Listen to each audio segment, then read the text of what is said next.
ஆசை ஆசையா வாங்கிட்டு வந்த சரக்குல இப்ப இதை வச்சு உனக்கு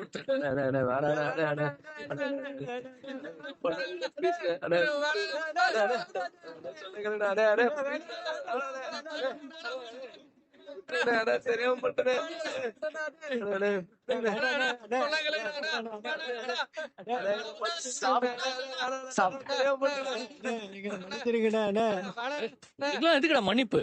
தங்கச்சிய உயிரோட எரிக்கணும்னு நினைச்சீங்கல்ல, இப்ப அதே நெருப்புல உங்களை சாவடிக்கிறேன்டா. என்ன பாஸ் கொளுத்திட்டு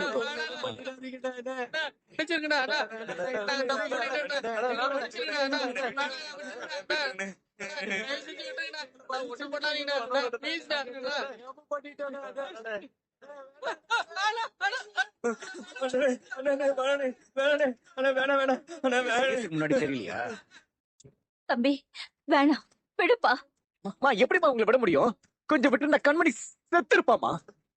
அதுக்காக நீங்க 2 பேரும் ஜெயிலுக்கு போறீங்களா? இந்த மாதிரி கேவலமான ஆளுங்களை கொளுத்தி நீங்க எதுக்கு தண்டனை அனுபவிக்கணும்? நிம்மதியா சாமி கும்பிட வந்திருக்கோம். மறுபடியும் ஏதாவது பிரச்சனை பண்ணி திரும்ப இவங்க நம்மள பழி வாங்க வருவாங்க. இது இப்படியே தொடரும். இதோட இவங்களை மன்னிச்சு விட்டுருங்க. கண்மணிக்கு ஒண்ணு ஆகாம அவளை காப்பாத்திட்டீங்கல்ல, அதுவே பெரிய விஷயம். தம்பி பரமன் சொன்னா கேளு, வா போலாம். ஏமா தாயே, கடவுள் மாதிரி வந்து எங்களை காப்பாத்திட்டீங்க. ரொம்ப நன்றிமா. இனிமே உங்க வழிக்கே வர மாட்டோம். என்னப்பா இன்னும் யோசிக்கிறீங்க? வாங்க போலாம். அங்க எல்லாரும் காத்துட்டு இருக்காங்க. வா அன்பு, போலாம். பரமன் வாப்பா போலாம். வா. சரி போலாம். வாப்பா. பாஸ் நீங்க சொல்லிட்டீங்கல்ல, போலாம் வாங்க. ஏய் முடிஞ்சா காட்டிக்கோங்கடா, இல்லைன்னா இங்கே பரமா அவங்கள அவுத்து விட்டுருப்பா. சொல்லுங்கப்பா. அம்மா அன்பு நீயாவது அவங்கள அவுத்து விடு. நீங்க சொன்னீங்க தான் இவங்களை கொளுத்தாம விட்டோம், அதுவே பெருசு. யாராவது பார்த்து இவங்களை அவுத்து விட்டுக்கிட்டோம். அது வரைக்கும் இங்கேயே கடக்கட்டும், அப்பதான் அவனுங்களுக்கு எல்லாம் புத்தி வரும்.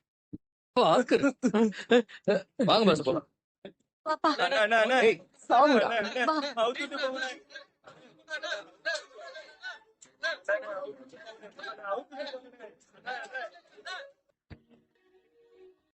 இப்பதான் எங்களுக்கு உயிர் போய் உயிர் வந்துச்சு.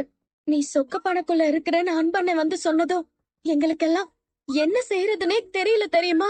நாங்க ரொம்ப பயந்துட்டோம் கண்மணி. நீ நல்லபடியா மீண்டு வந்துட்ட. இப்பதான் மனசுக்கே நிம்மதியா இருக்கு. எல்லாம் அந்த குறி சொல்ற பொம்பளையால வந்துச்சு. எவ்வளவு நம்பிக்கையா பேசுச்சு தெரியுமா?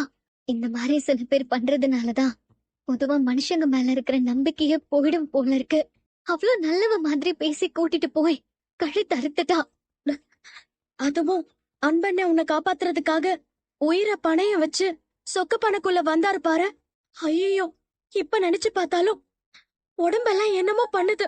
நாங்கெல்லாம் கலங்கி போயிட்டோம். அன்பண்ண உன் மேல உயிரியே வச்சிருக்காருல்ல, சத்தியமா சொல்றேன். அளவு கடந்த அன்பு வச்சிருந்தா மட்டும்தான் இப்படி நெருப்புக்குள்ளெல்லாம் வந்து காப்பாத்த முடியும். உங்க 2 பேருக்கும் ஏதாவது ஆயிருந்தா ஐயோ நினைச்சு பார்க்கவே முடியல. நல்ல வேலையா பரம வந்தான். அந்த நேரத்துல பரமனுக்கு என்ன ஒரு வேகம்! இப்ப நினைச்சாலும் பிரமிப்பா இருக்கு. கண்ணால பார்த்து கூட நம்ப முடியாத அளவுக்கு விஷயங்கள் நடந்துச்சு. அந்த ஐயனாரே பரம உடம்புக்குள்ள வந்து பூந்த மாதிரி இருந்துச்சு கண்மணி. அப்படி ஒரு வேகத்தோட போய் அங்க தண்ணிய சாய்ச்சி விட்டு அந்த நெருப்ப அணைச்சான். இனிமே நான் இந்த ஐயனாரை விடவே மாட்டேன். அவரே தான் இவ்வளவு பெரிய ஆபத்தை கொடுத்து நல்ல மனுஷங்களை எங்களுக்கு அடையாளம் காட்டி கொடுத்திருக்காரு. இந்த கோயிலுக்கு வந்தது மூலமாதான் எனக்கு உன்ன மாதிரி ஒரு நல்ல ஃப்ரெண்டும் பரம மாதிரி எனக்கு ஒரு நல்ல அண்ணனும் கிடைச்சிருக்காரு. பரமண்ணன் பாக்குறதுக்கு ரொம்ப முரடா தெரிஞ்சாலும் அடுத்தவங்களுக்கு உதவுற குணம் நிறைய இருக்கு. உண்மையிலேயே மனசார சொல்றேன், இனிமே அவர் வாழ்க்கை ரொம்ப நல்லா இருக்கும். அதுவும் இவர மாதிரி ஒரு ஆளை கட்டிக்க அந்த பொண்ணு எவ்வளவு கொடுத்து வச்சிருக்கணும் நினைக்கவே எனக்கு ரொம்ப சந்தோஷமா இருக்கு. இங்க பாரு இளமதி, பரமண்ண பிஸில மறந்துட போறாரு. கண்டிப்பா கல்யாணத்துக்கு என்ன கூப்பிடணும். நீ அவரோட தானே இருப்ப? கண்டிப்பா. அவரை கட்டிக்க போற பொண்ணோட பேர் என்ன சொன்ன? அவ பேரு பிரியா. ஓ பிரியா. அவ ரொம்ப ரொம்ப கொடுத்து வச்ச பொண்ணு. அவ வாழ்க்கை அமோகமா இருக்க போகுது. ஆ, என்ன இன்னும் அவங்கள காணோம்? தகராறு பண்ணவங்கள தேடி போயிருப்பாங்களோ? ஐயோ, ஃபோன் பண்ணி முதல்ல அவங்கள கூப்பிடணும். அப்புறம் ஒண்ணு கிடக்க ஒண்ணு பண்ணிட்டு போறாங்க. அவரை கட்டிக்க போற பொண்ணோட பேர் என்ன சொன்ன? பிரியா. அவ ரொம்ப ரொம்ப கொடுத்து வச்ச பொண்ணு. அவ வாழ்க்கை அமோகமா இருக்க போகுது. இத சாப்பிட்டு பாரு. நல்லா இருக்கா? ம், நல்லா இருக்கு. நம்ம கோயிலுக்கு வர்றதுக்கு முன்னாடி வரைக்கும் நம்ம ரெண்டு குடும்பத்துக்குள்ள எந்தவித அறிமுகமும் இல்ல. இங்க வந்ததுக்கு அப்புறம் எல்லாரும் இவ்ளோ திக் ஃப்ரெண்ட்ஸா மாறிட்டோம். உண்மையிலேயே இந்த ஐயனாரு ரொம்ப மேஜிக் பண்றாரு. ஆமா. ஏங்க ஊர்க வேணுமா? வரமா? இது கொஞ்சம் போதுமா போதும் புரியாச்சு. என்னடி ஆச்சு? ஐயோ, தண்ணி குடி. இந்தா, இந்த தண்ணி. தண்ணி குடுங்க, தண்ணி குடி.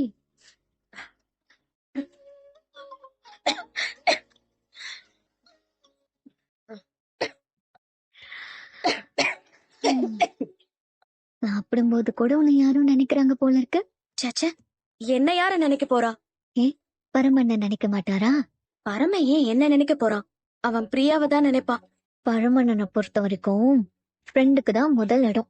எப்ப பார்த்தாலும் இளமதி இளமதின்னு உன்னை பத்தி தானே பேசுறாரு. நேற்று பாட்டு எனக்கே தெரியும் போது உனக்கு தெரியாதா என்ன? ஆ?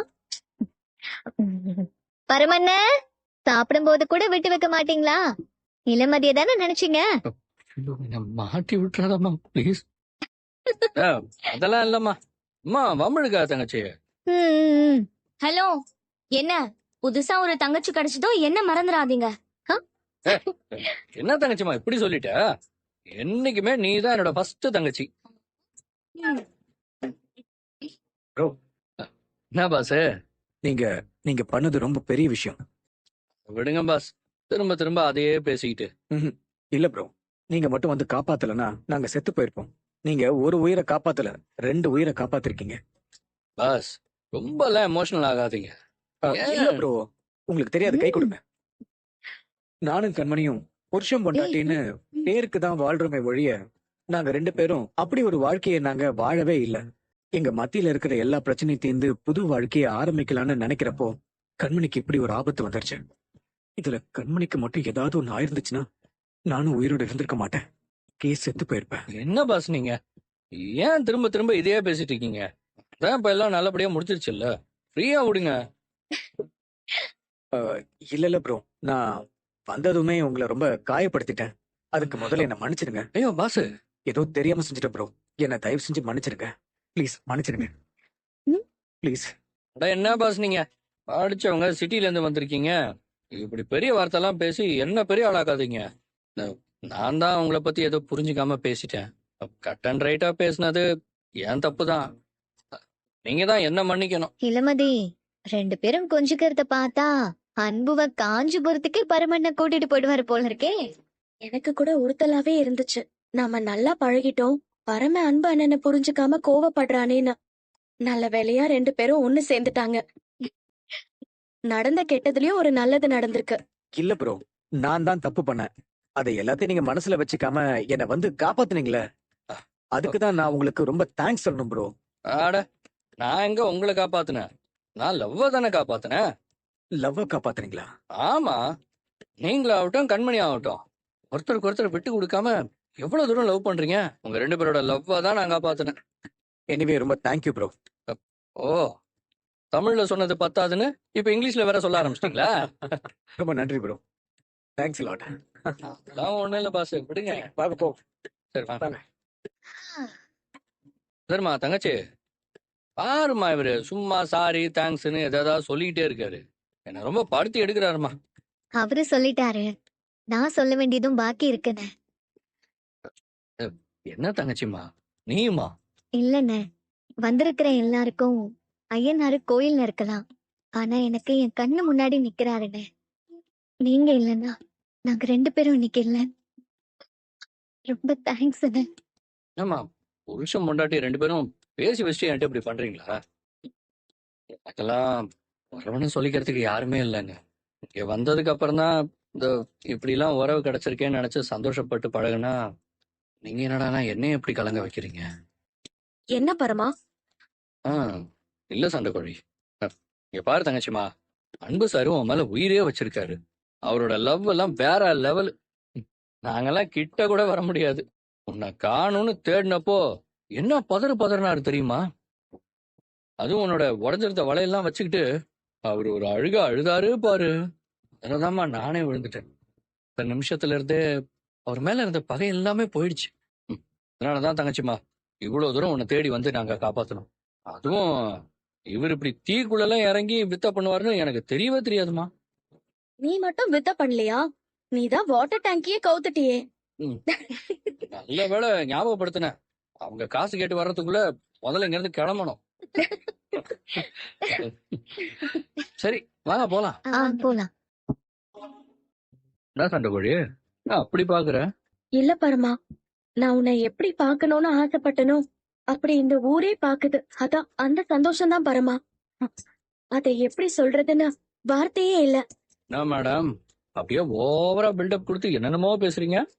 ஆமா சார், அப்படிதான். எப்ப பார்த்தாலும் உன்னை எல்லாரும் ரவுடி, பொறுக்கி, குடிகாரன், உன்னால ஊருக்கே ஆபத்துன்னெல்லாம் சொல்லிட்டு இருந்தாங்க. அதெல்லாம் மாறி எல்லாருக்கும் பிடிச்ச மாதிரி உன்னை மாத்தணும்னு நினைச்சேன். அது இன்னைக்கு நடந்துருச்சு பரமா. வணக்கம் நண்பர்களே. கண்மணி சீரியல் இப்போ ஒரு உச்சகட்ட பரபரப்பை எட்டியிருக்கு. இன்னைக்கு எபிசோட்ல நடந்த அந்த திக் திக் காட்சிகள், முக்கியமா பரமனோட அந்த அதிரதி முடிவு, இத பத்தி தான் நாம இன்னைக்கு டீட்டெயிலா பார்க்க போறோம். அன்பும் கண்மணியும் நெருப்பு வளையத்துக்குள்ள மாட்டிக்கிட்டப்போ பரமன் செஞ்ச அந்த ஒரு ஸ்மார்ட் மூவ் மொத்த கதையையுமே மாத்திருச்சு. வாங்க வீடியோக்குள்ள போகலாம். இந்த நேரத்துல தான் அன்பு உள்ளே கண்மணி இருக்கிறத கவனிச்சு எதை பத்தியும் யோசிக்காம அவட காப்பாற்ற தீக்குள்ள குதிக்கிறான். ஆனா விதிவசத்தால் அவன் உள்ள போன கொஞ்ச நேரத்திலேயே கோபுரத்தோட வாசல் கதவு தீயில கருகி விழுந்து பாதையை அடைச்சிருது. இப்ப அன்பும் கண்மணியும் உள்ள மாட்டிக்கிட்டாங்க. வெளியே வர வழியில்ல, உள்ள மூச்சு முட்டும் புகை. அப்பதான் பரமனோட கண்ணுல அந்த உயரமான தண்ணீர் தொட்டிப்படுது.